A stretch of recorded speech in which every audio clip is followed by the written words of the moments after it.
For today's video guys, ay pas muna tayo sa panguhuli ng labuyo. Dahil Martes na bukas at gagawin na yung pinakambal ko ng bahay namin. Kaya kukuha naman kami ngayon ng mga gagamiting kahoy. Bali nakahila na kami ng isa kahapon at hindi pa natapos. Medyo marami kasi yung mga kailangan. Si Papa yung katulong ko kahapon, ngayon naman ay si Nanay. Sa tingin ko kasi hindi ko kakayanin kung mag-isa lang ako. Mga coco lumber kasing ipapahila namin na sobrang bibigat. Kaya kailangan talaga na merong kasama. Hinila ko na lang yung paragos malapit dito sa kalabaw. Tapos kinuha na ni Nanay para masabitan na. Napakalayo pa nga nung pupuntahan namin guys at doon pa yun kila Ninong. Tapos yung mga coco lumber ay dito pa dadalhin sa bahay. Kaya paniguradong hindi lang yung kalabaw yung mapapagod at kasama rin tayo. Bali may dala rin akong lubid na gagawin naming tali. Sa totoo lang ay hindi talaga kami sanay magpahila ng ganito. May kanya-kanya kasing diskarte ang pagtali ng coco lumber. Kaya kami kahapon ni Papa hindi na magkaintindihan. Guys, punta kami sa pagpahila ng coco lumber. Gagamitin dun sa ginagawang balkon sa bahay. Kasama ko si Nanay. Medyo mainit na nga lang, tinanghali si Nanay ng gising.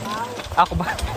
Medyo malayo-layo pag isilalakarin namin. Dapat talaga itong pagpahila namin ay kaninang magang-maga. Sobrang init na kasi ngayon at kawawa naman ang kalabaw. Ang kaso nga lang ay kailangan na talaga kasi gagamitin na bukas. Pero sa tingin naman namin ay mga 3 hila lang to. Di kasi pwedeng damihan ng karga kasi sariwa pa. Lalo't yung iba dito ay galing pa sa ilog. Dahil nabasa kaya naging doble ang bigat. Pagdating namin dito ay tinulungan kami ni Ninong sa pagkarga. Siya na rin yung nagtali kasi hindi kami masyadong marunong. Si Ninong kasi dati nagpapahila ng ganito. Kaya alam niya kung paano ipasikot-sikot yung tali. Kailangan kasing mahigpit to para hindi maiwan yung coco lumber. Tapos nilagyan to ng kahoy sa gitna para mas lalong mabatak yung tali. Dumugo pa nga yung kamay ko nung sumabit sa niyog. Kami naman ni Nanay pupunta muna sa gubat. Nagbilin kasi yung tsuhin ko na maghanap kami ng portiguhin. Yung portigo kasi nung paragos na ginagamit namin ay may litik na. At anytime ay pwede na yung maputol. Kaya nagsabi kami kay Ninong na maghahanap kami sa nyugan niya. May nakita naman kami agad dun sa may bunga. Pero pinaghanap pa rin ako ni Nanay para daw dalawa. Ang kaso nga lang hindi na ako masyadong lumayo kasi medyo nakakatakot. Bangin kasi dito tapos dikit-dikit pa yung kahoy. Tanghaling tapat pa naman at baka may ahas. At yung mga niyog dito guys ay sobrang tataas din. Grabing tataas ng nyug dito guys. Tapos napakagubat. Daming anahaw. Eto guys, nakakuha na kami ng isa. Okay na to.